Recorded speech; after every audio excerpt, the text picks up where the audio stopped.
This is ODAT Chat, your instant connection to recovery and community, one day at a time. This podcast may contain strong language, sexual content, and spiritual truth.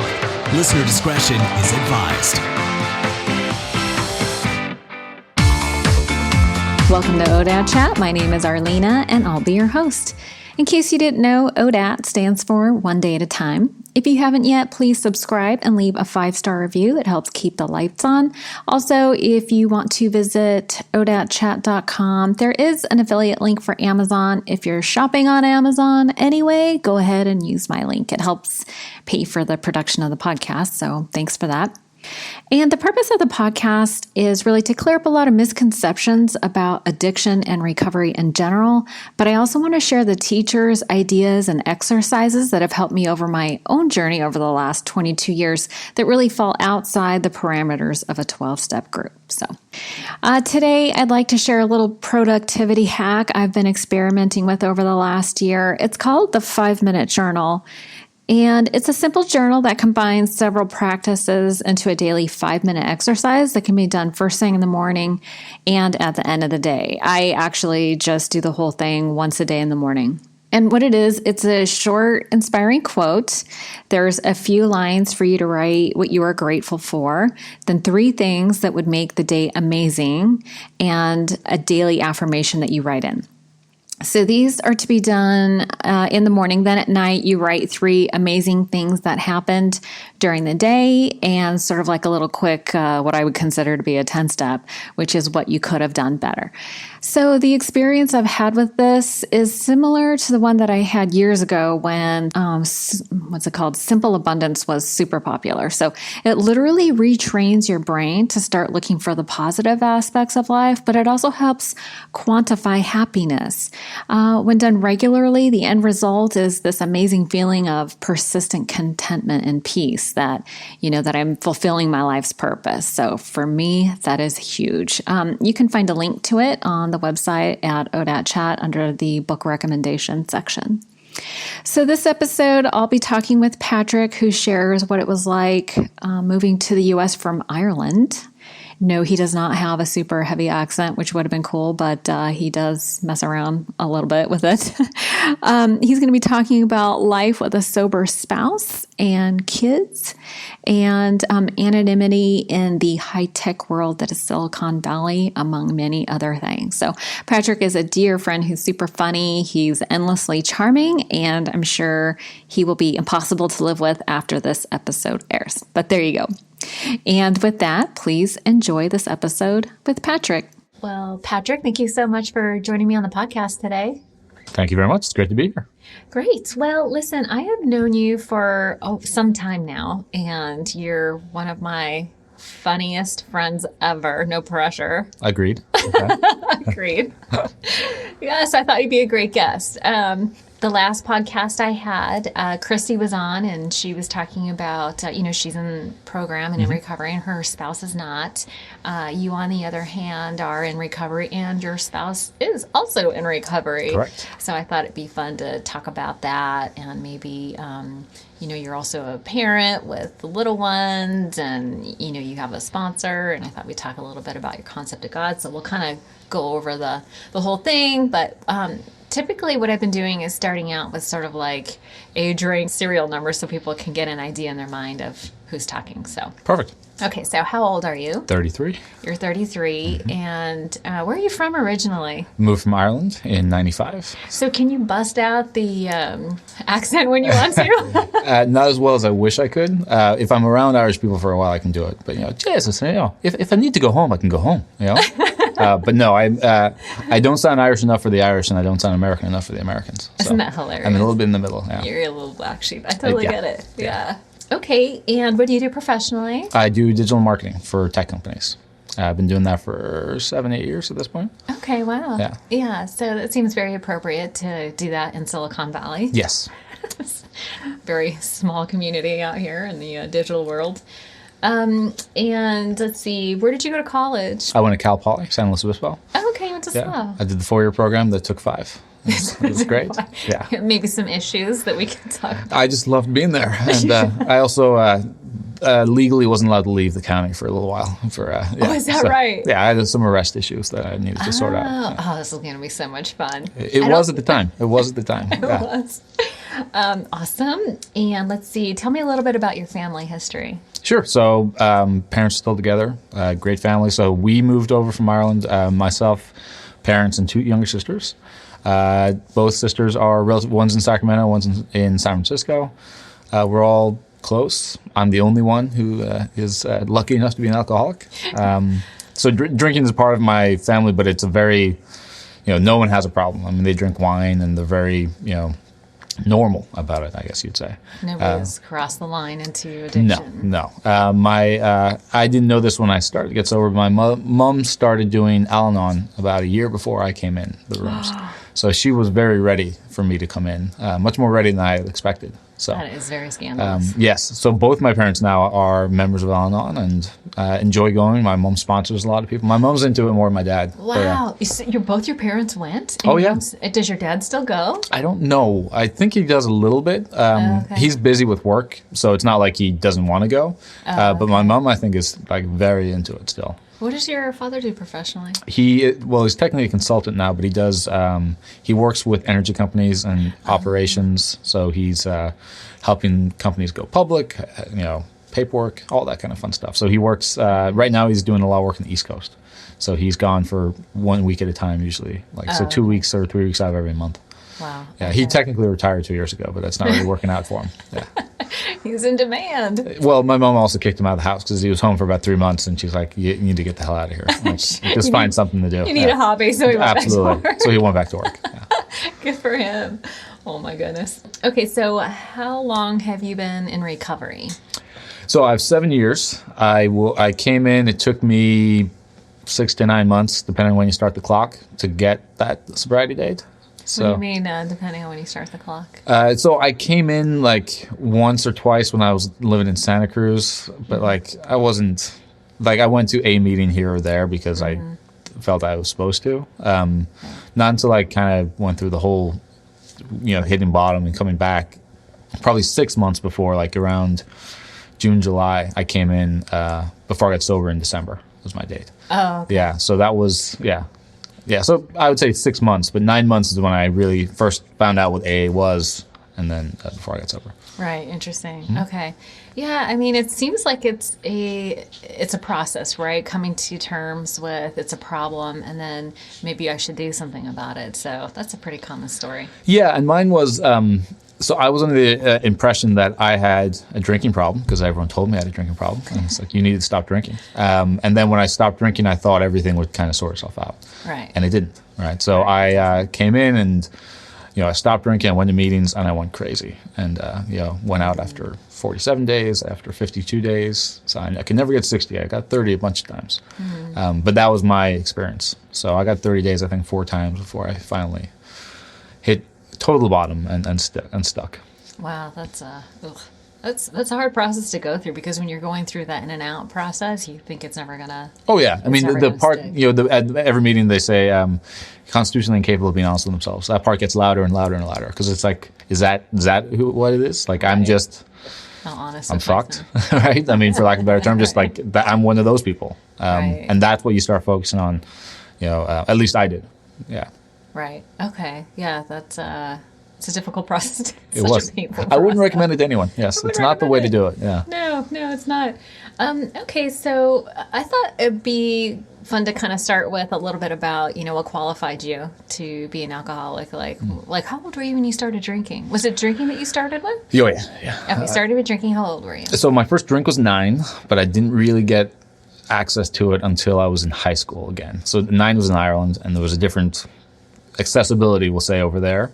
But then, so I was good, and I was a devoted athlete as well, which kind of kept me on the rails. Right. Yeah. But probably junior year of high school is when it started kind of becoming, fun and exciting and a regular part of what I did. Mm-hmm. Senior year more. But again, I was on the face of it perfect, right? I had straight A's. I was captain of the soccer team. I had I had a college scholarship.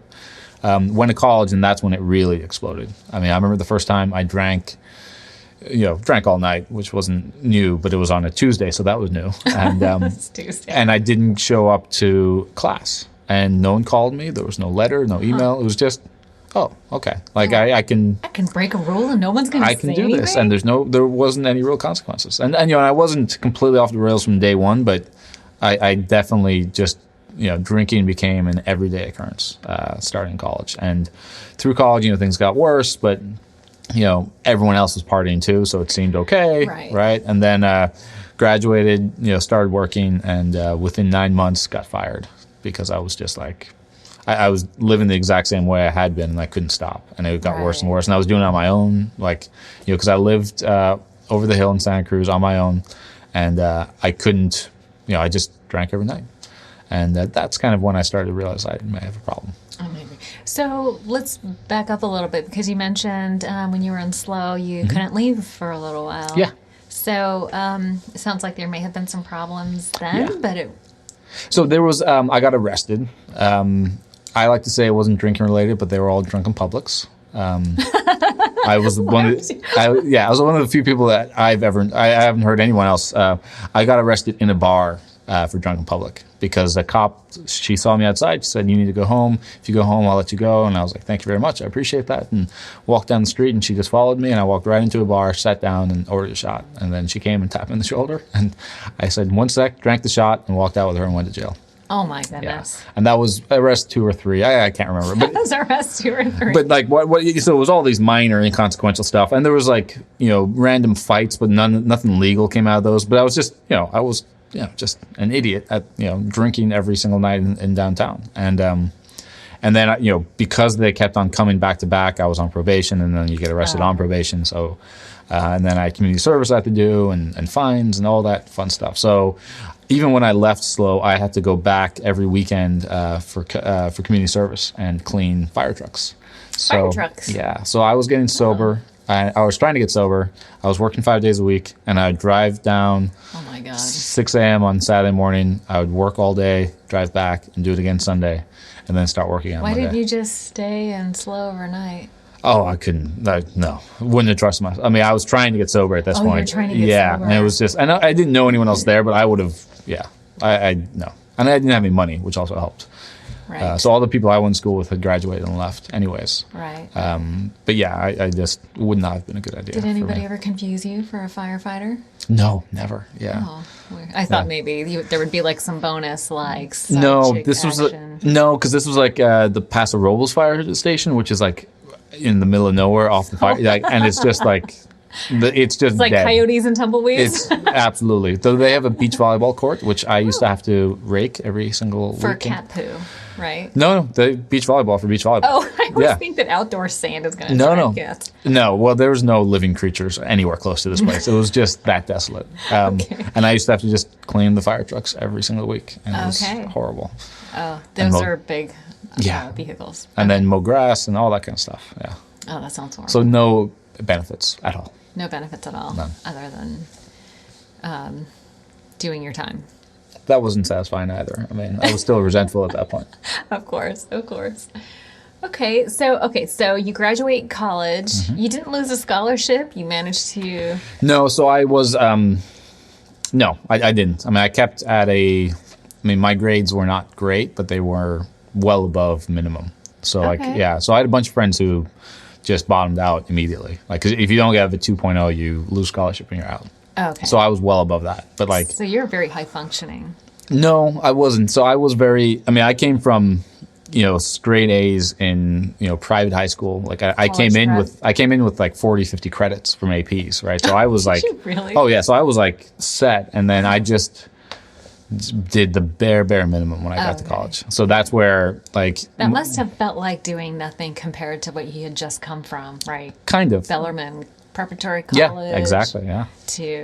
It was parts of it were easier, but it was just, I barely, we also had a quarter system. So basically there was 2 tests that made up the grade. So if you messed up one of them, you were kind of done. Yeah. And you were able to pull it together for the test. Kinda. Yeah. I mean, not as well as I should have, obviously, but so I was never really in danger of that. Okay. And on the team, I was fine. I was starting, but then I kept getting hurt, which probably was drinking related too.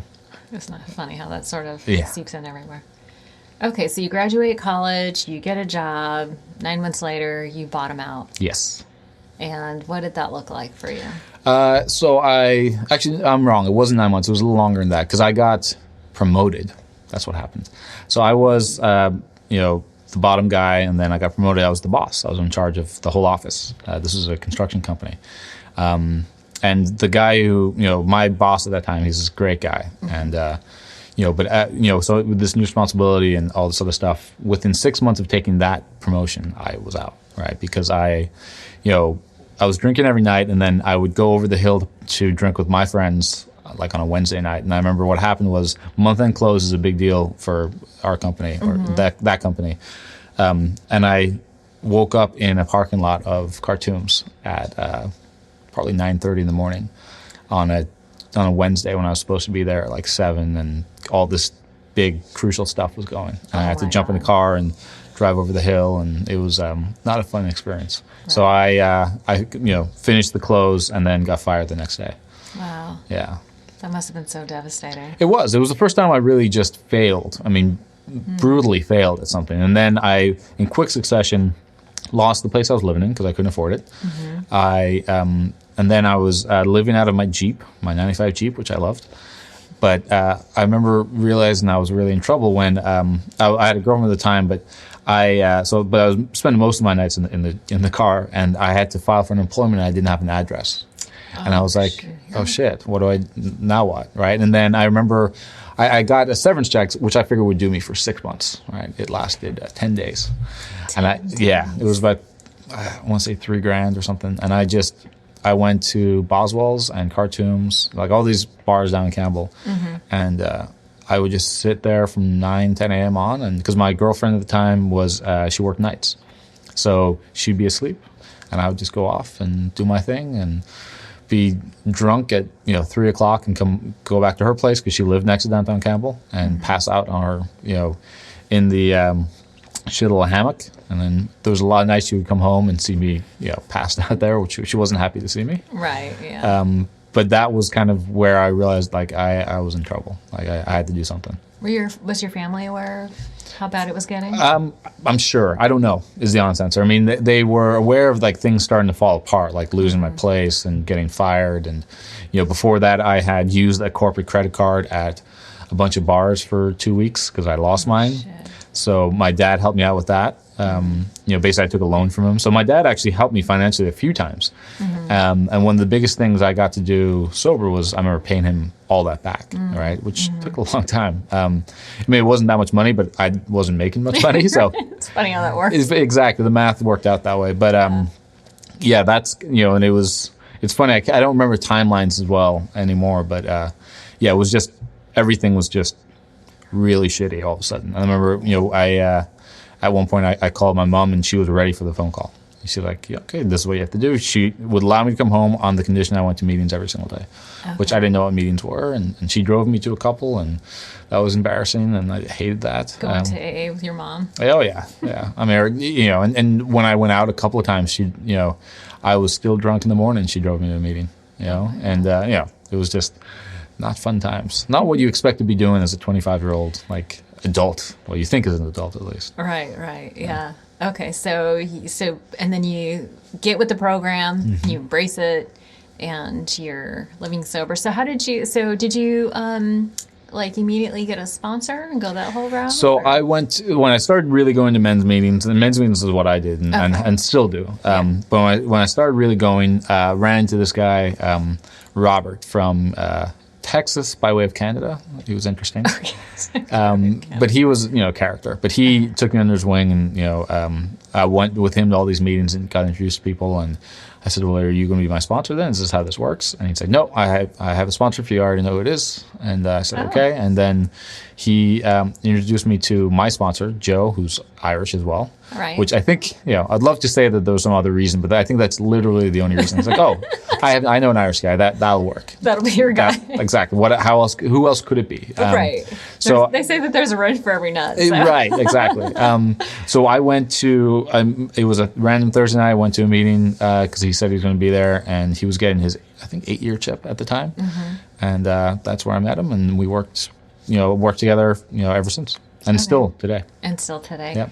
And do you sponsor others? I do, not as much as I should, but I have a sponsee right now, and I've never gotten the guy through all the way through. I've had guys at various stages, but no one's ever made it. Yeah. Yeah. That's not uncommon. I've been sober 22 years, and I think I've only truly taken somebody through this all the way to this 12th step once. Wow. Yeah. You must be really bad. I listen. I have 100% success ratio because I stayed sober. There we go. Yeah. My best one was he was a guy who was sober for 3 years, and he was moving, but he wanted someone as a sponsor in the interim, and I worked with him for about 6 to 9 months. But he already had gone through the steps once already, so that was a redo. But everyone else has been brand new, and yeah. No, the brand new ones are interesting because.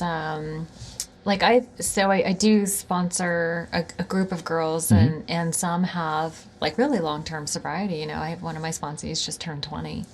Wow. And I've had her for about 5 years, and the majority are brand new. And so I feel like when you get somebody who's brand new, they're really intense until they get to step 4. Right. And there's this and then hiatus. They disappear, yeah.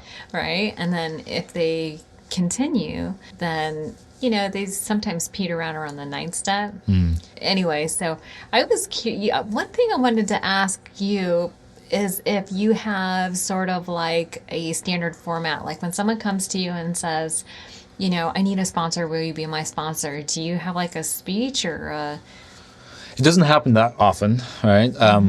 But I would, what I've always said was just, okay, I need you to call me every night, and here's my number, and I'm only going to ask you to do things I did. Right. This is the only way I know how to do it. And so you'll call me every night. We'll meet once a week. We'll read the book, and we'll go from there. And it's usually the extent of whatever speech I give. It's very short and to the point. Yeah. But the phone calls is a big thing. It's the simplest, most basic thing, but it's if you can't do that, then what chance do you have of doing, any of the other stuff? Because I called my sponsor for 2.5 years. Every day for 2.5 years. I mean, and obviously there was misses there, and I'd fall asleep, but it was almost like clockwork for that long, and I still call him. I mean, I nowhere near as if you asked him, which you shouldn't, he would say I don't call him at all anymore. Which you shouldn't. But I was that's what I did, right? So for me to ask someone to call me every day is it's you should be able to do that. Yeah. Yeah. No, yeah. I typically will do the same thing. I'll ask them to call me and I tell them, I go, look, I may not answer the phone. Yeah. This is about you demonstrating willingness to reach out and ask for help. And I also require them to do 3, what I call willingness calls every week, where they need to call 3 other people, once a week. So that if I'm not available and the shit hits the fan, right. They're already current with someone else. They don't have to spend a lot of time with the backstory. They can just get right into it. Yeah, and I've always it's interesting. That's come up for me recently, and I don't know, because I'm obviously predicated by my own experience. Sure. And I didn't open up to anyone for a very long time. I had my sponsor who I talked to, and I had a lot of people I was acquaintances with in the program, but I was very loath to just kind of share with anyone. So even if I would call other people, I wouldn't necessarily clue them in on what's going on. Interesting. Yeah, and I've always kind of been that way. So so that's, and it's an area where I'm trying to be better at, but I have a very, very small circle of people. Yeah, you really strike me as somebody who is a listener, right? And I don't know if this is true or not, but would you consider yourself kind of a private person? Yeah, not overly so, but right. But yeah, I mean, I would lean more that way, right? I mean, and it can be surprising to some people because I can be very outgoing and loud and joking and all that. But when it comes to actually sharing important stuff, I'm actually usually very reserved when it comes to that. Very selective. Yeah, I think that's a fair. Which is ironic that I'm doing a podcast with. But we're doing this anonymously. That's true. That's right. True. So Patrick is not your first name. No. So, since we're talking about that, let's talk about anonymity a little bit. Yeah.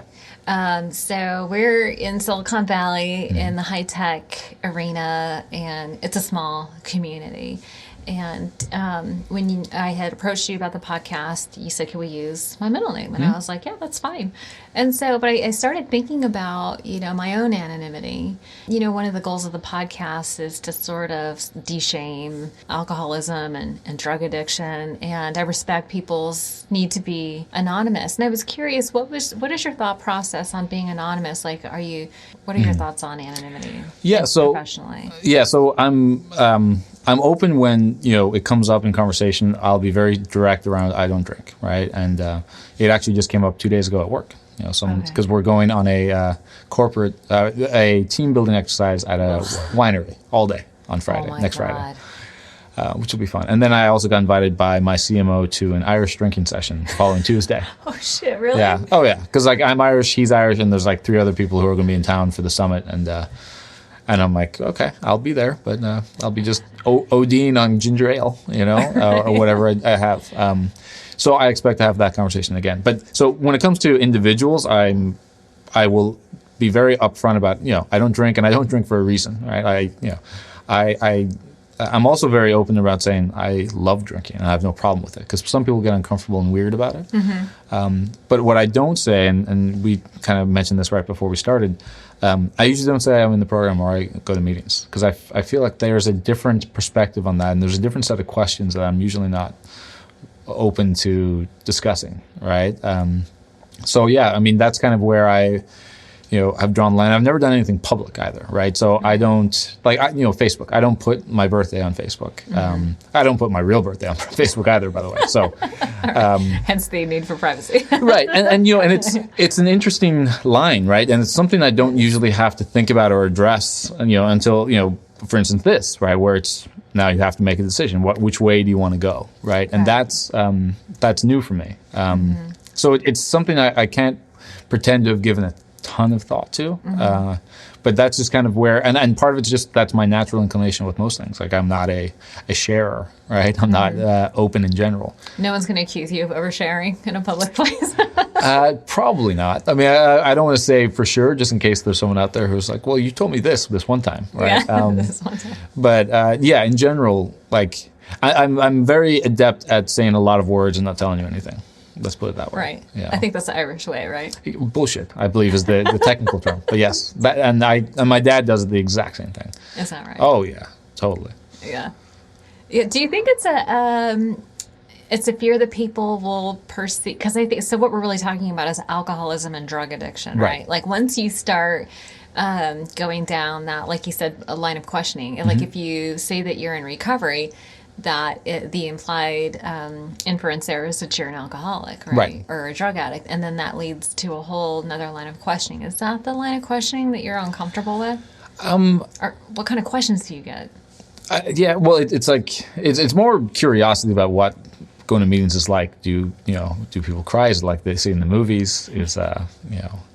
Is there nudity involved? I hate this stuff I see on TV. It's never accurate, right? Good God, it's terrible. But I think the bigger thing for me is I don't like, maybe this says more about me than it should. It's a control thing. I don't like people now classifying me as something and using that in how they interact with me, right? Oh, you're this person now, right? They're going to pigeonhole you into some douchebag. Right. Or you're you're broken in a certain way, and that's going to now alter my approach to you, right? Right. Like, they're going to, I think maybe the fear for me is that I'll be seen as vulnerable, or you have to worry about me or protect me. Maybe it's a woman thing, right? But, no, I think that's fair. Especially when it comes to alcohol. Don't drink around. Yeah. I play soccer, and this guy on my team just last week, he's like, hey, we're having beers in the parking lot. And I said, I hadn't come up and said, before we get into the car and drive home? It's a beer, whatever, right? Okay. But it's, I was like, no, I don't drink. And he's like, oh, really? And then, he immediately, he's like, well, I don't really drink that much either, by the way. It's just once in a while. And then he's like, my wife drinks, not a lot, not too much. And I was like, just relax. Dude. Yeah, exactly. He just went off into this whole other tangent. It's like, right, we're all good here. Yeah, that's what people do, is they feel the need to justify their drinking. Yeah, and they feel self-conscious about it. And it's like, we don't, none of this matters. Like, I don't care that people drink. I'm a fan of drinking. Right? Drinking is great, right? Drinking's fun. Woo-hoo. Yeah, my parents drink. I have no negative thoughts about it. I don't care about people getting drunk, right? Like, oh, I'll drink, but I won't get wasted. It's like, well, why wouldn't you? If I could, I would, and I just can't, and that's it, right? I'm comfortable with that because I didn't leave anything unturned. Like, I did everything I wanted to do, right? Like, there isn't like a last experience out there I'm hoping to get. Like, I'm good in that arena. I did everything I needed to do. All the drugs I wanted, and I'm out of the game. I can't do that. Right, you met your quota. Oh yeah, that's actually the term I use all the time. I hit my quota, my lifetime quota. I'm in sales. That's how I say it. I think it's part of your vernacular, anyways, right? Yes, right. I hit my quota a long time ago. Yeah, I use it a lot. I drank a lot. Like, I don't not drink because I don't like it. I don't drink because I loved it too much. I loved it too much. Yeah. I have no balance when it comes to. Totally. Yeah, my disease of more kicks in with the first drink or the first bong hit. In my case. Anything. No, I mean, I tried that. I tried maybe I'll just smoke and that'll be okay. Yeah. So I did that for a couple of weeks. That didn't work. I also tried. Are you sure you didn't try hard enough? What? Maybe you didn't try hard enough. Oh, I tried hard enough. I realized when I smoked for like 36 hours straight, like just over and over, like just literally smoked till I passed out and did it again. Like, all right. I was like, okay, this is not working. And then and the line thing caught me. But I remember I did cocaine, which I'd never done. I'd only done coke like with drinking, with other stuff. Right. It's a different experience when it's the only thing in your system. Yeah, like I was with that girlfriend at the time, and I get in the bed, and she was like, "Why is your heart beating so fast?" It's like, she wasn't doing any? No, she wasn't with me. You weirdo. She wasn't even with me that night. Yeah, I just came back to her place, but like my heart was literally like just like a hummingbird, and then she's like, "What's with it?" I was like, "I had a couple of 5-hour energies." Like, that was my lie. And she bought it. Yeah, and she was a nurse, by the way, so she should look into that. That's her own fault. Yeah, that's a little bit of denial, I think, happening. Yeah. Or you're just a really good con artist. Oh yeah, I lie a lot. The first time I got drunk and puked at my parents' house, my mom was like, "What happened?" And I said, "I had a bad batch of Junior Mints at the movies." Junior Mints? Yeah. Really? And my mom believed me. And then my dad pulled me aside to the room. He's like, "That's not really what happened." I was like, "No, I can't believe this fucking worked." He's like, "Yeah." It's like, "You're grounded, but like, just don't do that shit anymore." You're grounded, but don't do that. I remember one Easter Sunday, my family was going up to Sacramento for Easter dinner or something like that. And I woke up and I was terribly sick. And my parents were like, "Oh, we're so sorry you can't come." I mean, they felt really bad. Wow. Dude, I was hung over.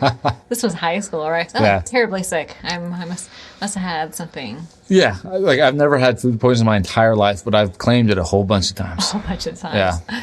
Oh my gosh. Wow, that's crazy. I forgot where we were going with this. We started off with anonymity.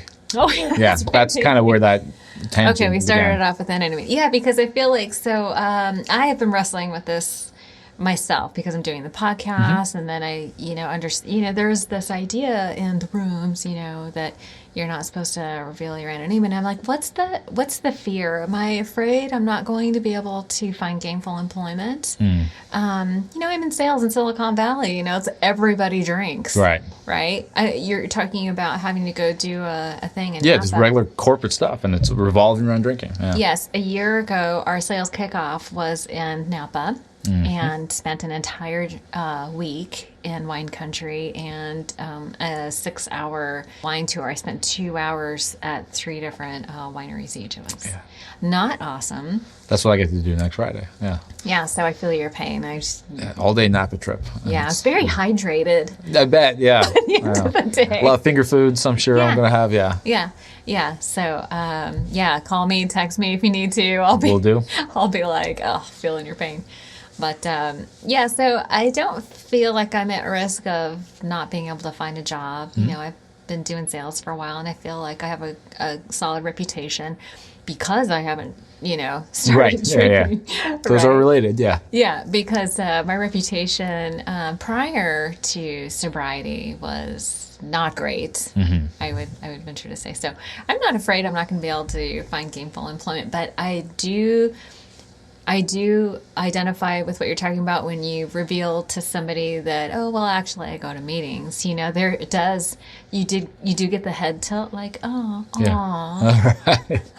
Like the little pitting. Yeah, which is surprising. Like, because even here, here being California, for instance, here I feel you could say something you're going to counseling or therapy, and it wouldn't really be looked at that badly, right? There's not as much of a stigma with like self-help and doing these things. Right. But yeah, the program's different, right? Because it's, it's dirty alcoholics, right? It's the homeless dudes. I mean, that's like the vision of it. Because I had that too, right? When I first got here. You're like, oh, this is so lame. This is the end of the line, right? Like this is the worst. And it's not something I want to go down, right? But I've also been so I've had a friend whose girlfriend had some of this in her past, and she had family members dealing with it. And in those situations, I'm very upfront and like, hey, I go to meetings, I do this.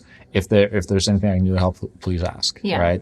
It does put us in a unique position to help. Once we find out that somebody has a friend or somebody who needs help, then we are definitely a resource. And it's funny. I actually, one of the reasons why I wanted to start the podcast, because I heard Joe Rogan talking about alcoholism with some other dude.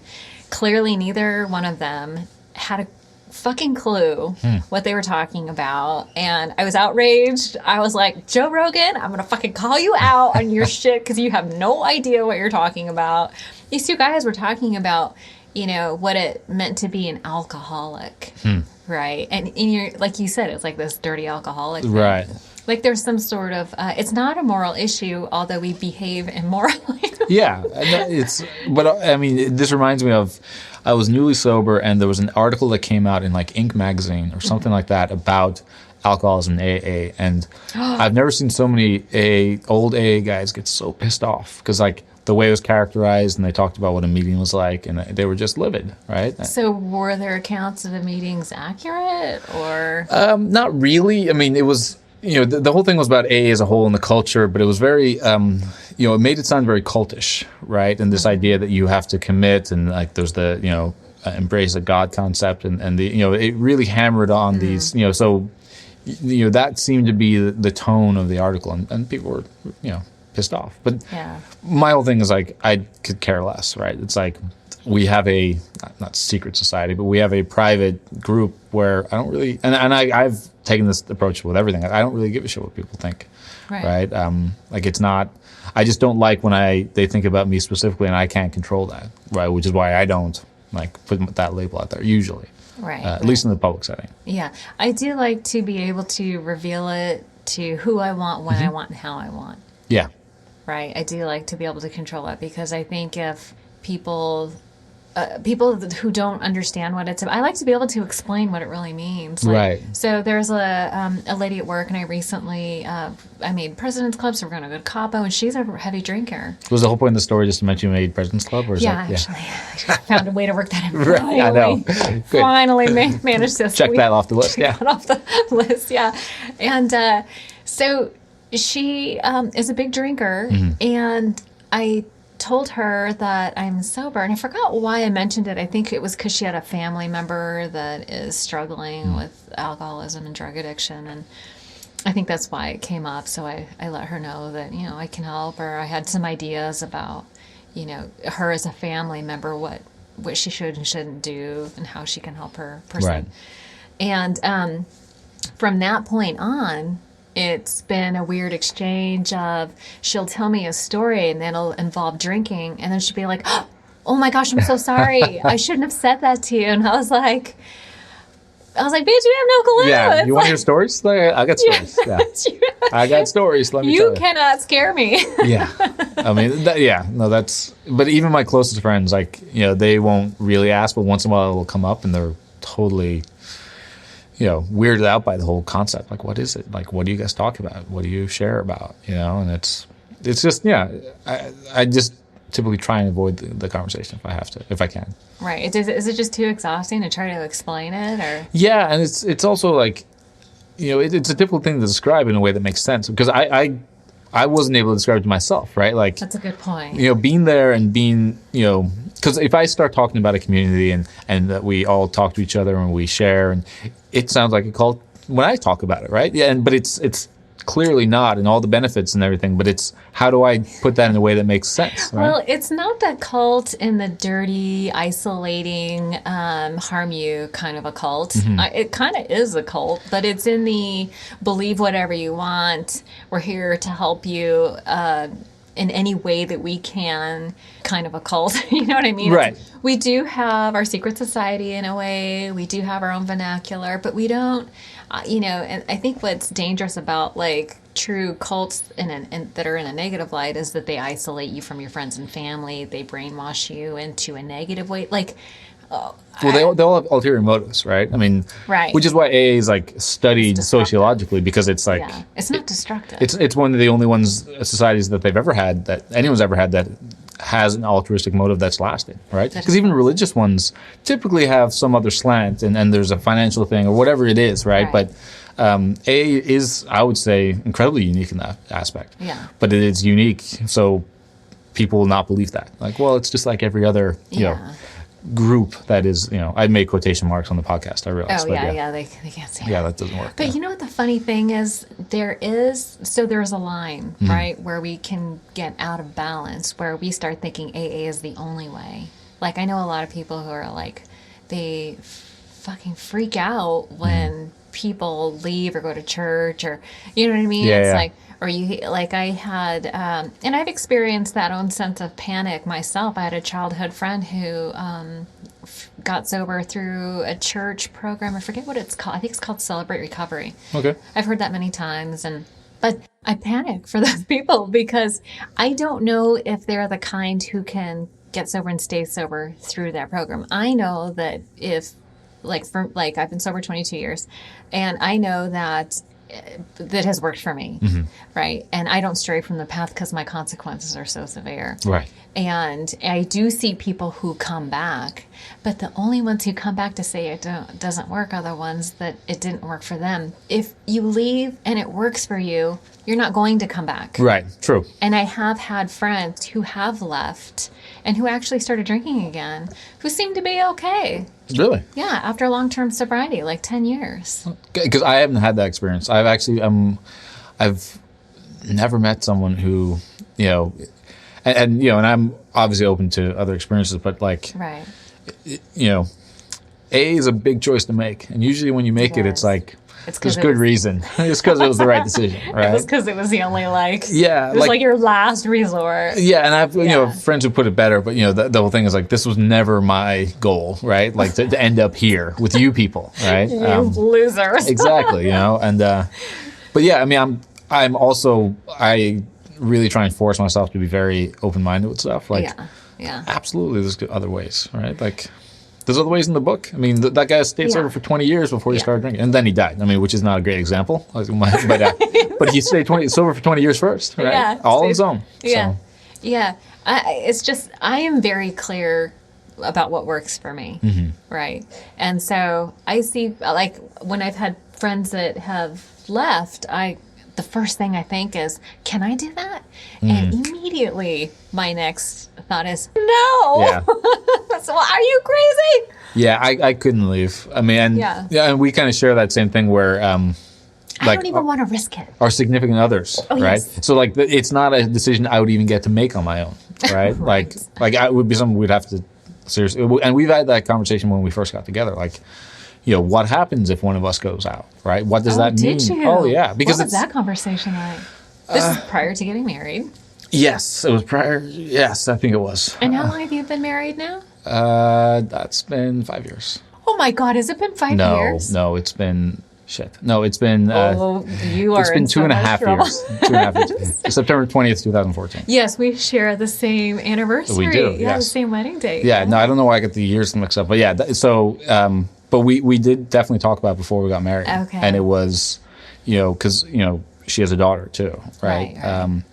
But yeah, it's like, what do we do, right? And we agreed that it wasn't just game over, right? But there was also serious rules around like what that would mean. Like I'm neither of us were willing to put everything at risk because the other person couldn't get their shit together. Right. So yeah, we had that conversation, and luckily it's never been relevant, right? Yeah. She has a year more than I do, Right. And hopefully it'll stay that way. It'll stay that way. Exactly. Yeah. No, we have the same. Listen, I just am very clear about who I am when I'm drinking, and I don't like her. Right. Right. Pretty sure my husband wouldn't like her either for more than like 5 minutes and be like, okay, that was fun, but But now, yeah. you better reel it in. Yeah, and certainly, you know, I'm sure you've heard Bob say that he has another drunk in him, but he doesn't know that if he has another recovery in Yeah. him. No, I've definitely, and you know, and I think, I mean, I agree with that. I mean, I just, even in the short time I was going in and out at the beginning, like, I can't even imagine what that'd be like with time. Yeah. You know, and that's why I have a massive amount of respect for people to come back. Yeah. You know, Absolutely. Oh, I think that's one that's So amazing. brave. Yeah, I mean, there's a guy in our group, and he had time, went out. He had time, and he just went out, and it was kind of a shock. But he's back, and you know, he just got 30 days, and it's like I have more respect for him than people with 3 or 4 years, right? Because it's so much harder. So much hard. It's easier to stay sober than to get sober. That's Yeah, 100%. damn sure. Yeah. Yeah. I don't even want to test it. It's working for me. I don't feel the need to test it. It's just not that important for me to drink a glass of wine. I know, yeah. Which it never would be. Which I never would do. Yeah, exactly. My wine was by the box. Hookers and blow all around. Exactly, and it was. I did wine for a while because that was my happy medium. Because I would get too shit-faced too fast on whiskey, and beer took too long. So I thought I'd figure it out by wine, and wine was Wine was good. Exactly. Yeah. Yeah. So it's interesting. So you had the conversation before you got married that you guys were both going to, you know, do your best to stay sober. Nobody has any guarantees. You guys are committed to your program. And y'all had a baby. Yes, we did. Yeah. Yes. Sweet little baby. And I know that having kids is not only hard on a marriage, but it's hard on your sobriety too. Oh yeah. And he had, was it skull surgery? He had skull surgery. How old was he? He was 9 weeks old. 9 weeks. Yeah. That must have been the scariest. Yeah, it was. I mean, like, without doubt. Like, so I found out he needed to have surgery when he was about 45 minutes old. So What? yeah. So because they, you know, head's misshapen, and it's not something that they can see beforehand. Oh, okay. But basically, the way you find out is he had no soft spot, right? So his head was, you know, he's hard-headed like his dad, right? So his head was already, you know, fully hardened when he was born. Well, poor Michelle. Well, no, emergency C-section. Again, didn't know beforehand because his head wouldn't mold, I think is the right term. Whatever the term it is. wasn't like flexible to... Exactly. So Yeah. that's why one of the reasons that happened. So I did not know that. we knew that this was coming. You know, we just basically what the time frame was based around him reaching a certain weight, right? Because they need to make sure he's big enough in case there's a blood transfusion. You've seen my kid; he's definitely big enough for anything, right? And he was 9 weeks was actually pretty early to have this. So we had the surgery. It was terrifying. We you know slept in the hallway of Stanford for like 2 or 3 nights, I think. Wow. Because he was in natal ICU for the next 2 days, and. And then since then he's never been a great sleeper, so that's kind of been, you know, so my wife and I both it's been last year was very, very hard. It's been a blur. Oh yeah, and just physically, right? And right. And then I changed jobs. She got promoted. You know, things, you know, which were both good events, but it was just extra work and time and stress.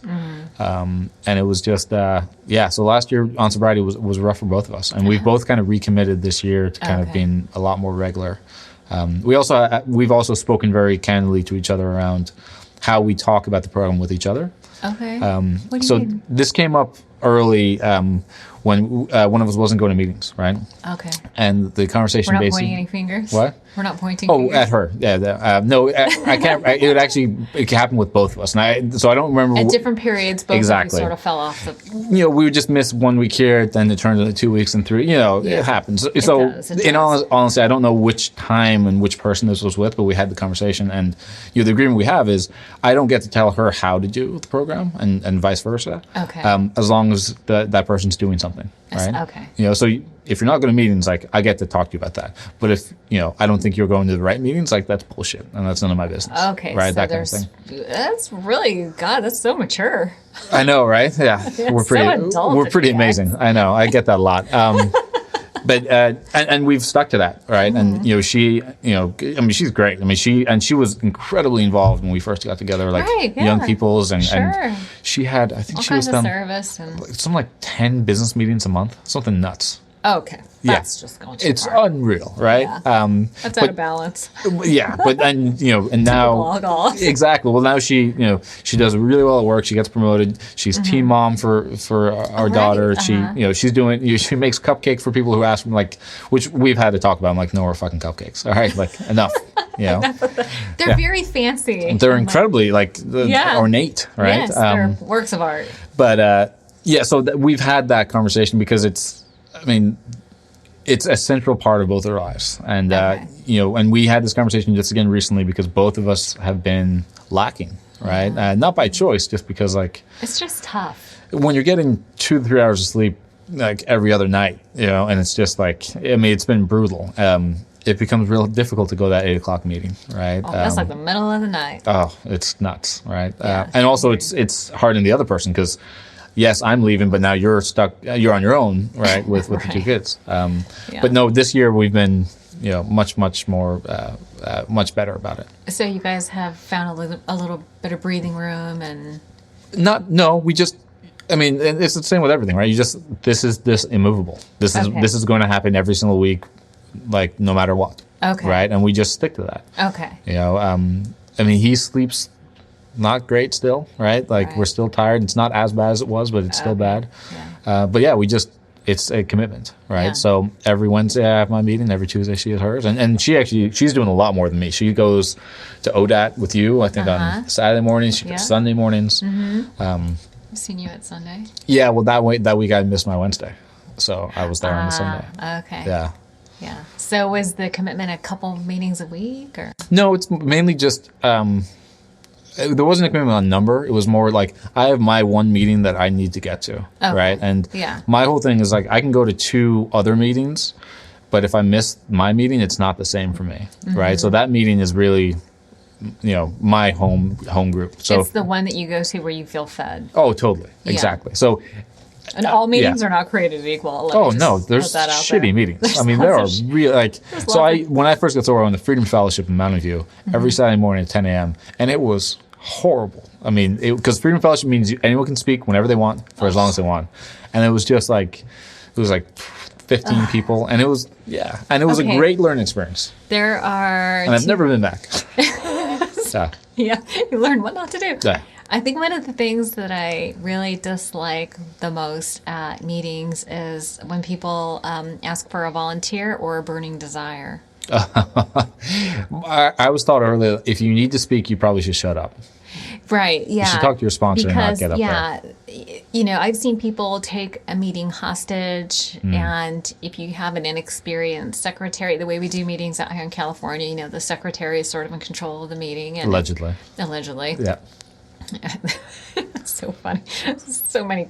Listen, I heard there was total anarchy at, let's just say, a meeting. Really? Yes. I think within this last week, because somebody was speaking about non-AA literature at a meeting and was interrupted halfway through their lecture on this non-AA approved book. Okay. And it caused total anarchy in the meeting. And I was like, why was I not there? Listen, I would have busted out the popcorn. That's a train wreck I would not want to miss, right? Because people are so uptight about the rules. Yeah. It's funny, in our meeting, we're uptight about announcing milestones, right? Oh. So inevitably there's one idiot who stands up and is like, I have 52 days today. That's some random period of And then sobriety. like the worst is like some other person's like, well, I have 84 days, right? And it's like all of you need to shut up. And you can just watch people like get all like tense. And like it's a great test for rules. Me. Yeah, when I'm like, if I'm in a good spot spiritually or not, where it's like I can laugh and like that's whatever, who gives a shit? And otherwise like you are desecrating what we're trying to do here. Like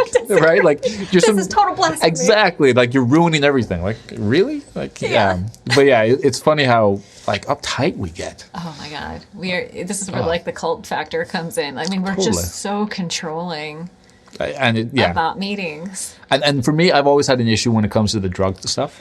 When people are like really ironclad on that. Like I've what do you mean? Like you don't mention anything other than alcohol. Okay. And it's like it should never be the focus because alcohol is the focus and that's why we're here. 100%. But like for me to tell my story and not mention the fact that I smoked weed every morning because it would help me with a hangover or did blow so I could drink longer, like that's not my story then, right? I'm not telling the story, right? Yeah. And the other thing that's always pissed me off in terms of like just pure fairness is like, you're telling me I can't talk about drugs, but if I go out and smoke a whole bunch of weed and come back, you're going to expect me to announce that I'm having a sobriety day, right? So which one is it, right? That's a very good point. It's just like it's part of me changing how I feel, like, and it is absolutely like I am an alcoholic, and that means I can't drink alcohol, but I can't do any of this other shit too. Like I will do everything to excess, right? Right. And yeah, it's just. For me, my sobriety is bigger than just whiskey, right? Like it's a whole bunch of other stuff.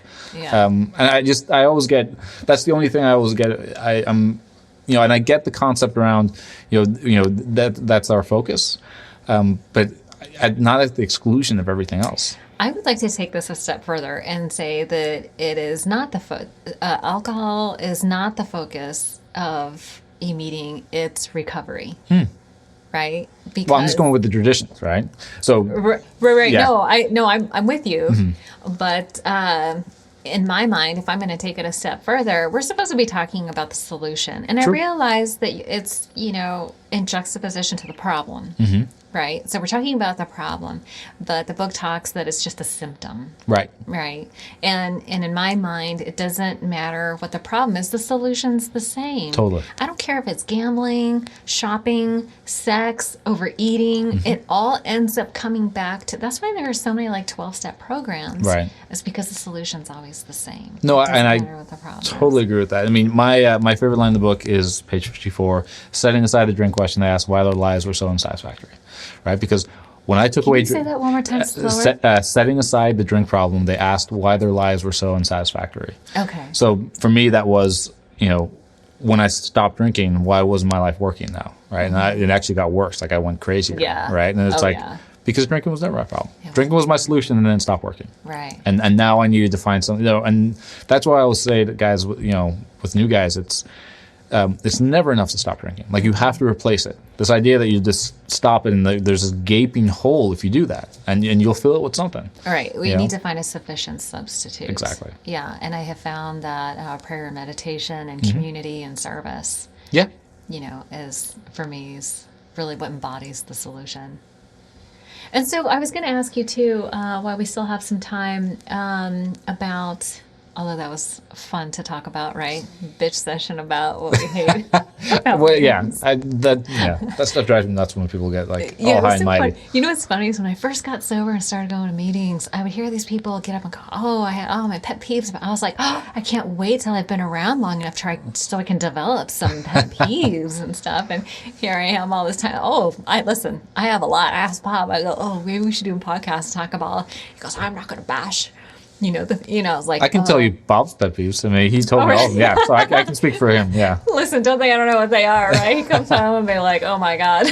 Yeah, I think we all have, most of them are the same. He's actually pretty tight-lipped about like, what you see here, how does it go? What you see here, what you hear here, let it stay here, something like that. Thank God you're younger than me and can remember these things. Oh, I'm the same. Like my wife, like I don't tell her anything. Yeah. He's a vault. Yeah. He is a vault, and you are too. Like, I've never heard you say anything about like the most I'll ever say is like, "Oh, this meeting sucked," or "That meeting was great." Yeah, and that's really about our own perception. No, sometimes the meeting sucked. That's good. But no, you're right. It usually is that whatever I came in there with is multiplied. Yeah. Though once in a while there is like that one thing that happens at the beginning that kind of sets you off a wrong direction, or like that one share, and you're like, that's bullshit. And in the opposite direction too, all I need sometimes is one person to save the meeting for me. Yeah. Sometimes it can be just like this river of shit that is coming from people's mouths the whole time, and then one person will stand up and say exactly what I needed to hear. Yeah. In my nano short attention span. What I'm realizing I need to work on is separating the person saying something from what they're saying. From what they are saying. Because I will absolutely like, what the fuck do you know? You've got 6 months. Right? And it's like, he's saying the exact right thing. It's perfect. It's right. Yeah. And if Gary said that, who has 20 years and Jesus was his best friend, right? Like then it's gospel. But like this person saying it's bullshit. You're like, you have no credibility. You've been here a minute. Exactly. And like that is something I actively need to work on. Like I know that. Especially with young guys. Like, I'm very dismissive. You know what's funny though? I feel like we have a very good BS detector. Yeah. Like, I can tell the difference between somebody parroting what they hear from somebody who's sharing from the heart. Because it's not uncommon for a newcomer to be like so in tune with their feelings. It's like, you know, when you're brand new, it's like I felt like a giant raw nerve ending. Like I felt everything like tenfold.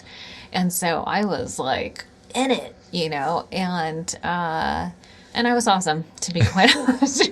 That's not what I hear. That's actually not the word in the street. That's not what you hear? Yeah, there's no validating experience of it. Okay, I'll have to work on that. But I had, like 3 weeks ago, this new guy comes up, and he's talking to this meeting, and he's talking about how he went to this other meeting that was really bad, and he was helping them out and showing them what real hope and sobriety is. And I'm like, oh my God. You have 80 days. What are you talking about? Like, what are you talking about? Oh, and it just, it irrationally pissed me off. Like, if I'm in a better spot, like, who gives a shit? Like, let him just run with that, right? Is he hurting anyone? No. Like, but it's just like, I you know, my wife, we share this joke. It's because we talk about it when it comes to politics and anything else. It's educating the barbarians, right? Like, I'm going to teach them and help them and make him understand how stupid he is for saying that, right? Like, I'm going to do that. Like, no, right? Yeah. And same with politics. I'm going to teach you what you believe is fucking wrong, right? And my family, we're all the same. Like my wife will be the first to vouch for this. I am the worst person to argue with on the planet. Like I'm just so Why? Because you're irrational? I'm super rational, super logical, like, and just will hammer the point. Because that's not what I heard. Well, you have bad listening, right?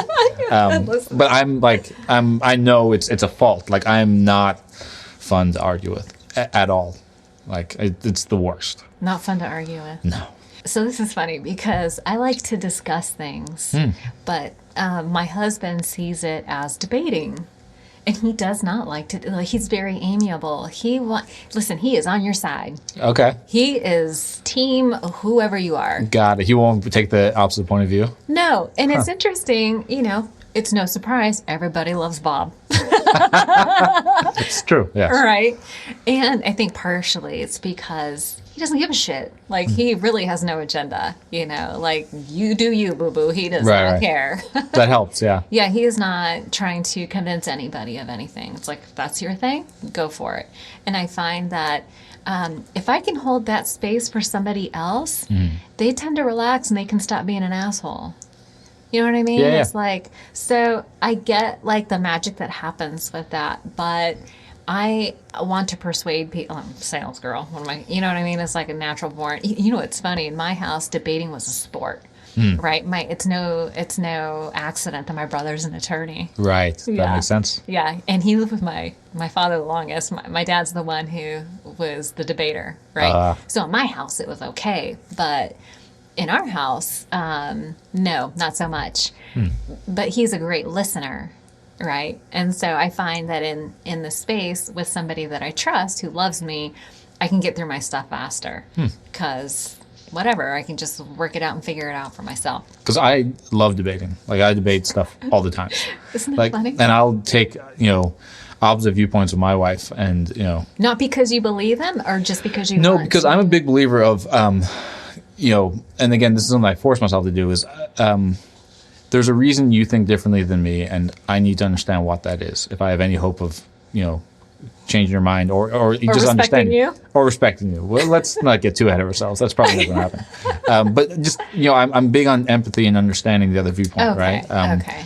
And some of that I struggle with. I mean, because certain things I don't know how you can believe that, right? Like racism, right? How can you believe that this person is less than, right? Like without knowing anything. Exactly. But other things like religion, moral issues, ethical issues, like there's a reason you think that. It's not just because you've decided one day that it'll be fun. Like, and so I've debated with my wife, like, because she'll complain about, I can't believe this person said this. And it's like, well, maybe it's this, maybe it's that. And, okay. Yeah, and so we have those conversations, we'll say. Well, conversations, debates. Well, it does either entrench you in your position or challenges some core beliefs and causes you to reassess. Are you willing to reassess when somebody else makes a valid point? Are you able to hear what other people are saying, or? I like to think so, right? I mean, and I think I definitely like to think so, right? I struggle to think of a recent occasion, and part of that I think is, well, no, honestly, and this is something I've been giving serious look to is I live in fear of creating echo chambers, right? Like, right, confirmation bias. Exactly. I'm with the same people who think the same way about the same things, and we all just get around and we talk about how the other side's wrong, right? Whatever the other side is. Yeah.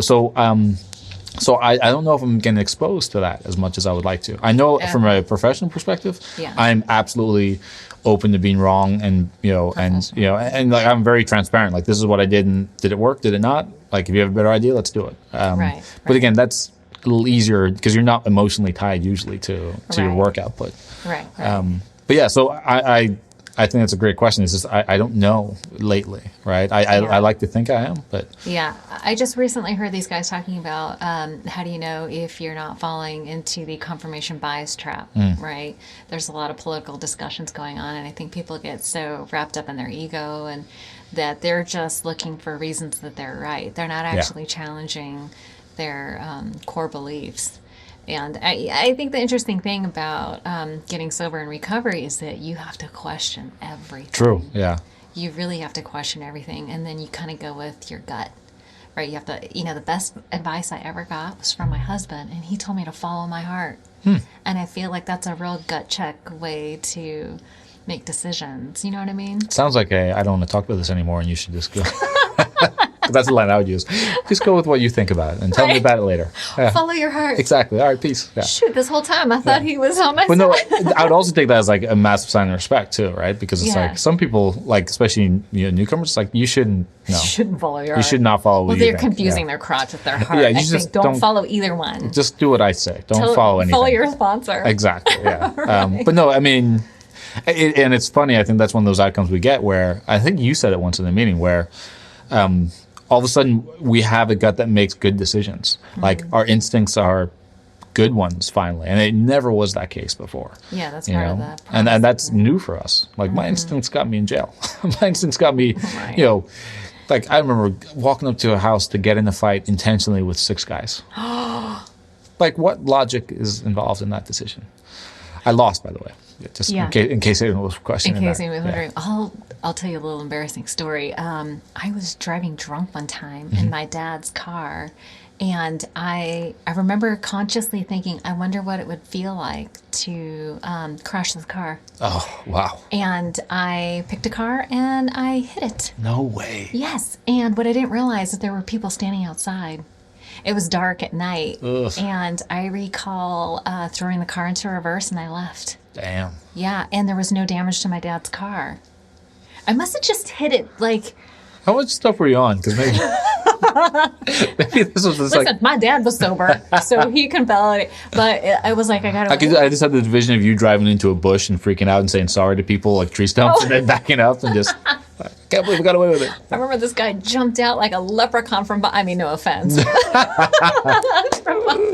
from behind this car. It was at night, right? He was trying to stop. And that's all I remember. And as karma would have it, I was driving one night sober, and somebody made a left-hand turn right in front of me, and it was somebody that didn't have insurance, and I thought, well, isn't that interesting? Yeah, wow. Maybe that's a little bit of karma, and on step 9, having to. It's like, how do you make amends for some of this stuff? Some of the stuff. How do you make amends for? It's like living amends and. Yeah, and sometimes this is opinion, obviously, but sometimes I think we, myself included, like, living amends is kind of the catch-all. Like, I'm not dealing with that, but I'm making living amends, so don't worry about it. Yeah, it's that's bullshit. Yeah, it's like, no, you're just doing your own thing and avoiding this. Like you're living your life. Like, and then there are definitely cases where living amends are the only option, but it's... Right. That's the stuff you have to run by somebody else. Exactly. That's why I always say my favorite part of the 5th step is... to God, admitted to God, to ourselves, and to another person. The another person is because me and God, we figured a lot of shit out when I was out there. Like, we both agreed, like, she was worth it. Like, whatever it was, like, me and God were aligned. But like, when you involve another, a rational third party, it's like, oh, maybe that was stupid. Yeah. It's always good to bounce ideas off of somebody else that's not crazy. Yes. Yeah. So, listen, I could talk to you forever, but. I typically wrap up the podcast with how do you stay sober? It's ODAT, one day at a time, right? So typically wrap up with, how do you stay sober one day at a time? And I had been wanting to ask you about your prayer and meditation. Does that play a part? Or walk me through what, staying sober today looks like for you. It's, I don't know is the honest answer. Like, I meditate, but I'm not 100% on it. Like, it's probably 3-4 times a week. I don't go to a meeting every day. What I try and remember is just, be conscious of the fact that I'm alcoholic, right? And having my wife is a big help in that, because it's part of our vernacular and our conversations, and we get calls from sponsees, and we so the topic is out there, right? Okay. But honestly, I don't know, right? I feel like I'm very lucky with, everything I've gotten to have, because I don't feel like I've earned it, right? Going to meetings is essential for me. Like, that I can't waver from, and because I've tried and I've seen the consequences of that. But I don't know. I mean, because I'm not great at the everyday stuff anymore, and I used to be. I used to be just like a machine, right? Prayers in the morning and night. And I would write in the journal. I would do all this shit. And partly, with having the little guy, like, all my systems have gone thrown out the window, right? Sleep deprivation is a bitch. I get why they call it torture, right? Or they use it as torture. Like, it's, but yeah, so, I wish I had a better answer. That's kind of where I'm at today, at least. Yeah. And you guys are plugged into the community aspect We are. of it. We've been over here multiple times. Yeah. And that was actually another thing we made a point of. We need to be more, because you get Say yes to things. you get locked into your little bubble, and especially when you're exhausted, it's like, now if I have 3 hours to not do anything, like, I'm not going to go out. I'm going to sleep, or watch Netflix or whatever it is, right? Watch something that's not Sesame Street, like enough Sesame Street. Oh, yeah. I don't know, but it just seems like the children's programming today is awful.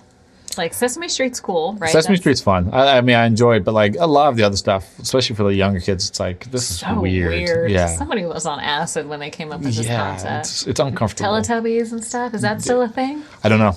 Not in our house. It's not. That I can tell you. We watch Fraggle Rock, old school Fraggle Rock. Okay. And we watch Sesame Street. And that's what we watch. Okay. If we watch anything, or soccer games. So Lachlan, you guys are outside a lot. He knows. Well, he knows to cheer. Like, he gets all excited when Man United scores a goal. Yeah. That is so. Because Daddy starts jumping around, and he loves doing that. That is hilarious. Yeah. It's funny when Daddy jumps around. Oh yeah, he's like, okay, we're doing it. Yes. Yeah.